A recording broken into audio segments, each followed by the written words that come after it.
मित्रों की स्त्री के भाग्य में पुत्र की प्राप्ति नहीं होती है और उसे पूरे जीवन निसंतान ही रहना पड़ता है। और वो कौन से कार्य हैं जो एक पतिव्रता स्त्री को कभी नहीं करना चाहिए, नहीं तो उसे पुत्र की प्राप्ति नहीं होती है। मित्रों, एक समय की बात है जब माता लक्ष्मी भगवान विष्णु के पास मिलने के लिए जाती हैं और भगवान विष्णु से कहती हैं। प्रभु, आज मैं आपसे 3 प्रश्नों का उत्तर पूछने आई हूँ। तो भगवान कहते हैं, है देवी, तुम निश्चिंत होकर पूछो, मैं तुम्हारे सारे प्रश्नों का उत्तर दूंगा। प्रभु, मेरा पहला प्रश्न ये है कि वो कौन सी स्त्री है जिसके भाग्य में पुत्र की प्राप्ति नहीं होती है और वो पूरा जीवन निसंतान ही रहती है। और मेरा दूसरा प्रश्न है, वो कौन सी स्त्री है जो समय से पहले ही विधवा हो जाती है और बिना पति के दुखी जीवन व्यतीत करती है। और मेरा तीसरा प्रश्न है, वो कौन सी स्त्री है जो अपने पति के होते हुए भी दुखी जीवन जीती है और कभी जिंदगी में उसे सुख की प्राप्ति नहीं होती है। एक पुराने जमाने की कहानी है। एक नदी के तट पर एक राजा का महल था। उसके 2 बेटे थे और दोनों ही बेटे शादी करने योग्य हो गए थे। तभी राजा के मन में विचार आया कि क्यों न हम दोनों बेटों का शादी एक ही साथ कर दें। उन्होंने दोनों के लिए लड़की ढूंढना स्टार्ट कर दिया। उनके घेर से करीब 100 किलोमीटर दूर एक बहुत बड़े संत से मिले। उन्होंने बताया कि महाराज, कुछ ही दूरी पर सिंहासन महाराज का घर है। उनकी 2 बेटी हैं, पर एक बेटी काली है और एक बेटी गोरी है। राजा ने बोला, ठीक है, कोई बात नहीं, हम देखते हैं। फिर उन्होंने अपने दोनों बेटों की शादी कर दी। लेकिन छोटी बहू को काली होने के कारण उसकी सास उसको बहुत भला बुरा कहती थी। उसकी सास, उसकी बड़ी बहन और उसके बड़ी बहन का पति तीनों ही बहुत दुष्ट थे। एक दिन जब वो घेर में झाड़ू लगा रही थी, तब उसकी सास बोली, इतनी देर हो गई, तू अभी तक झाड़ू भी नहीं लगा पाई। मैं मंदिर जा रही हूँ और जब तक मैं वहाँ से आऊंगी तब तक खाना बन जाना चाहिए। मैं आते ही खाना खाऊंगी। फिर वह बेचारी साफ सफाई करके खाना बनाने में लग गई और सोचने लगी। मैं घर का इतना काम करती हूँ, फिर भी मेरी सास मुझे ही सताती है और हमेशा परेशान करती रहती है। अभी राधिका ये सब सोच ही रही थी, तभी दरवाजे से खटखट की आवाज आई। फिर वो दरवाजे के पास गई और दरवाजा खोला तो देखा कि महात्मा खड़े हैं। फिर वो महात्मा बोलते हैं, बेटी, मुझे भोजन करा दो, मुझे बहुत तेज भूख लगी है। महाराज, मैं आपको भोजन तो करा देती, लेकिन मेरी सास बहुत दुष्ट किस्म की है। वो मुझे बहुत डांटेंगी और वो अभी मंदिर गई है। वो मंदिर से आती ही होगी। यदि वो आ गई और आपको भोजन कराते देख लिया तो वो हमें बहुत मारेगी, इसीलिए मैं आपको भोजन नहीं करा सकती। तो महात्मा ने बोला, बेटी, मुझे थोड़ा ही भोजन दे दो, मैंने सुबह से कुछ भी नहीं खाया है। और वो साधु अंदर आ जाते हैं। राधिका अभी महात्मा को खाना दे ही रही थी, तभी उसकी सास मंदिर से पूजा करके वापस आ जाती है और उस साधु को भोजन करते देखकर बोली, ये मेरा घर है, कोई भोजनालय नहीं जो हर कोई आकर यहाँ भोजन करके चला जाएगा। और तूने इस साधु को भोजन क्यों दिया? क्या भोजन मुफ्त में आता है जो हर किसी को घर में बैठा कर खिलाती रहती हो? तूने इस साधु को भोजन क्यों कराया? अन्न कितना महंगा आता है। तुझे पता नहीं अब घर के लोग क्या खाएंगे? फिर राधिका से कहने लगी, तूने इस साधु को भोजन क्यों कराया? अन्न कितना महंगा आता है। तुझे पता नहीं अब घर के लोग क्या खाएंगे?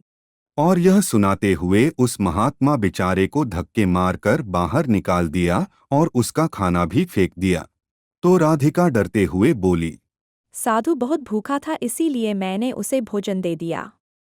और मैंने उसे अपने हिस्से का भोजन दिया है, इसलिए मैं आज भोजन नहीं करूंगी। और इतना गुस्सा क्यों होती हो? भोजन तो मैंने उसे अपने हिस्से का दिया है। ये सुनकर उसकी सास ने राधिका को भी घर से बाहर निकाल दिया। अब तू जा, इस घर में रहने की जरूरत नहीं है, इस घर में दोबारा शकल मत दिखाना।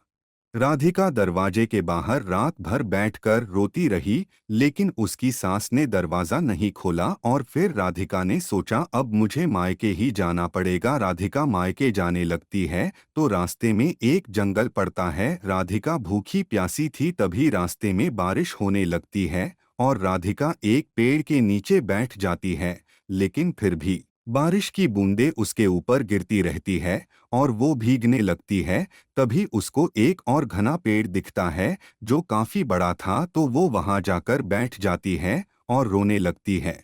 तभी उसको एक संत मिले और उससे पूछने लगे, बेटी तुम क्यों रो रही हो? तभी राधिका ने संत को सारी बातें बताई, तो उन्होंने बोला कि वो लोग तुम्हें इसीलिए परेशान करते हैं क्योंकि तुम्हारे संतान नहीं है। पर तुम चिंता मत करो, मैं तुम्हें एक पर्ची दे रहा हूं, इसमें इसमें पुत्र प्राप्ति के सारे उपाय लिखे हैं। और उस महात्मा ने कहा, अगर तुम लिखे हुए उपाय को पूरे निष्ठा से करोगी तो अवश्य ही पुत्र की प्राप्ति होगी। फिर महात्मा ने उसे पर्ची दिया और चले गए। अगर मुझे भी पुत्र हो जाएगा तो मुझे बहुत सम्मान मिलेगा और मेरी सासू भी मेरी बहुत इज्जत करेंगी। यह सोच ही रही थी, तभी बारिश बंद हो गई। फिर पर्ची को खोला और पढ़ा तो उसमें लिखा था, पुत्र प्राप्ति के लिए पत्नी को हमेशा पति के बाएं ओर सोना चाहिए। और पर्ची में आगे लिखा कि मासिक धर्म के पहले 4 दिन तक स्त्री और पुरुष के मिलन से पुरुष को रोग होता है, इसीलिए मासिक के 4 दिन बाद तक पति पत्नी को मिलन नहीं करनी चाहिए। और मासिक के 5वें दिन मिलन से बेटी यानी लक्ष्मी की प्राप्ति होती है और 6वें दिन पुत्र की प्राप्ति होती है और 7वें दिन मिलन से बहुत ही भाग्यशाली पुत्री का जन्म होता है तथा मासिक धर्म की 10वें दिन मिलन से अति उत्तम पुत्र की प्राप्ति होती है। और फिर राधिका उस पर्ची में लिखी बातें पढ़कर मन ही मन सोचने लगी। अब मैं यही रहूंगी जब तक मुझे पुत्र की प्राप्ति नहीं हो जाती। और फिर वह जंगल में ही कुटिया बनाकर रहने लगी। तो उसका पति भी ढूंढते हुए जंगल में राधिका के पास पहुंच जाता है और उससे कहा, तुम घर चलो। तो राधिका ने उसे पर्ची वाली सारी बात बताई और कहा, अब मैं यही रहूंगी जब तक मुझे पुत्र की प्राप्ति नहीं हो जाती। ये सुनकर उसका पति भी उसी जंगल में रहने लगता है। और फिर राधिका ने मासिक धर्म के 10वीं रात को अपने पति के साथ मिलन किया और वो गर्भवती हो गई। फिर सुबह स्नान करके पूजा पाठ करने के लिए बैठी और उसका पति जंगल में लकड़ी काटने चला गया। उसी वक्त तेज आंधी आई और झोपड़ी हवा में उड़ गया और फिर भरी बारिश आई। राधिका बारिश से बचने के लिए एक बड़े पेड़ के नीचे जाकर बैठ गई। उस पेड़ पर 2 राक्षसी रहती थीं जो बाहर गई थी। वो थोड़ी देर बाद आकर उस पेड़ पर बैठ गई। राधिका उसी पेड़ के नीचे जड़ पर बैठी थी। तभी एक राक्षसी बोलती है, चलो आज सोने की खान पर चलते हैं। तब दूसरी राक्षसी बोलती है, लेकिन कैसे चलेंगे? तो दूसरी बोली, पेड़ को ही उठाकर चलते हैं। फिर वह सोने की खान पर पहुंच जाती हैं। दोनों राक्षसी को भूख लगी थी। वो दोनों राक्षसी शिकार की तलाश में चली जाती है। तभी राधिका पेड़ की जड़ से उतरती है और जितना सोना भर सकती उतना अपने साड़ी में भर लेती है और आकर के जड़ के ऊपर बैठ जाती है। तभी दोनों राक्षसी आ जाती हैं और बोलती हैं, चलो अब फिर वहीं चलते हैं, और उस पेड़ को ले जाकर वहीं रख देती हैं। तब तक राधिका वहीं बैठी रहती है जब तक वो राक्षसी वहां से चली नहीं जाती। फिर भगवान विष्णु कहानी को आगे बताते हुए कहते हैं, अब कहानी को ध्यान से सुनना, क्यों आपको यही से पता चलेगा कि किस स्त्री के भाग्य में पुत्र की प्राप्ति नहीं होती। तो भगवान कहते हैं, फिर वो राक्षसी कुछ देर बाद वहां से चली गई। फिर राधिका उस सोने को लेकर उस जड़ से नीचे आ गई और सोचने लगी, अब मैं ये सारा सोना लेकर अपने घर जाऊंगी और मेरी सास इतना सारा सोना देखकर खुश हो जाएंगी और मुझे परेशान करना बंद कर देंगी और मुझे से घर का काम भी नहीं कराएंगी। राधिका ये सोच ही रही थी। तभी उसका पति लकड़ी काटकर जंगल से वापस आ गया और पूछने लगा, तुम इतना सोना कहां से लाई हो? तब उसने राक्षसी वाली सारी बात बताई। तब उसका पति बोला, चलो, और वो दोनों घर चल दिए। घर पहुंचते ही राधिका ने अपना पूरा सोना सास को दे दिया। फिर उसकी सास इतना सोना देखकर बहुत खुश होती है और पूछती है, तुम इतना सोना कहां से लाई हो? तब राधिका ने राक्षसी का बात बताया। फिर उसकी सास ने सारा सोना ले लिए और बोली, इतने सोने से क्या होगा? जब वहां पर बहुत सारा सोना था तो तुझे और भी सोना लेकर आना चाहिए था। इतना कम सोना क्यों लेकर आई हो? तो राधिका ने कहा, माँ जी, इतना सारा सोना तो है और लाती तो क्या होता। तो उसकी सास बोली, अब तू देख, इस बार मैं जाऊंगी और बहुत सारा सोना लेकर आऊंगी। तो राधिका बोली, नहीं माँ जी, वहाँ जान का खतरा है। तो सास बोली, नहीं, मैं वहां जाऊंगी और बहुत सारा सोना लेकर आऊंगी। और इस प्रकार उसकी सास नहीं मानी और उस जंगल में पहुंच गई और उसी पेड़ के नीचे जाकर बैठ गई। जहां पर राधिका बैठी थी। कुछ देर बाद वो दोनों राक्षसी आई और पेड़ के ऊपर बैठ गई और एक राक्षसी कहने लगी, आज उस सोने की टापू पर नहीं, बल्कि आज नदी के किनारे चलेंगे और वहां मछलियां खाएंगे, और पेड़ को लेकर चल दिए। तभी उसकी सांस एकदम से बोल देती हैं। तभी उन दोनों की नजर उसके सांस पर पड़ी और उसकी सांस सोचने लगी। ये मैंने क्या बोल दिया, अब ये मुझे खा जाएंगी। फिर उन दोनों ने देखा कि इस पेड़ पर तो एक स्त्री बैठी है, तो दोनों ने पेड़ को बहुत जोर से हिलाया, जिसके कारण उसकी सांस पेड़ से नीचे गिरी और उसकी मौत हो गई। इसके बाद उसके घर वालों को पता चला तो उसके घर वाले वहां आए। मैंने इन्हें मना किया था कि वहां मत जाओ, वहां जान का खतरा है, फिर भी वह नहीं मानी और लालच के चक्कर में चली गई। अब उन्हें लालच का फल मिल गया। मित्रों, कहानी को बताते हुए भगवान विष्णु कहने हैं, इस प्रकार उसकी सास की मौत हो गई। इसलिए दोस्तों, लालच नहीं करनी चाहिए।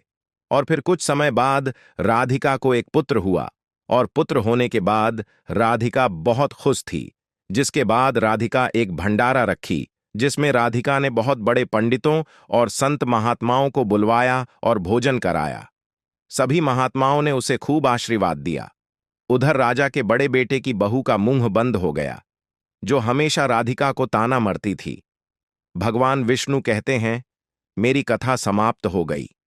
अब मैं तुम्हारे प्रश्नों का उत्तर देता हूं। तुम्हारा पहला प्रश्न था, कौन सी स्त्री के भाग्य में पुत्र नहीं होते और वो पूरा जीवन निसंतान रहती है, जो स्त्रियां संतों द्वारा बताई गई बातों को नहीं करती, वो निसंतान रहती हैं। और तुम्हारा दूसरा प्रश्न था, वो कौन स्त्री है जो समय से पहले विधवा हो जाती है और दुखी जीवन जीती है। जो स्त्रियां पति के होते हुए भी मांग में सिंदूर नहीं लगती और मंगल सूत्र नहीं पहनती और पराये मर्द को देखती हैं, वो समय से पहले विधवा हो जाती है। और तीसरा प्रश्न था कि कौन सी स्त्री सुख की प्राप्ति नहीं करती।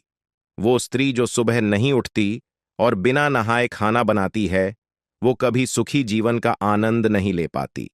हमेशा घेर में मां लक्ष्मी का पूजा करनी चाहिए। मित्रों, आपको ये कथा कैसी लगी? कमेंट जरूर करें।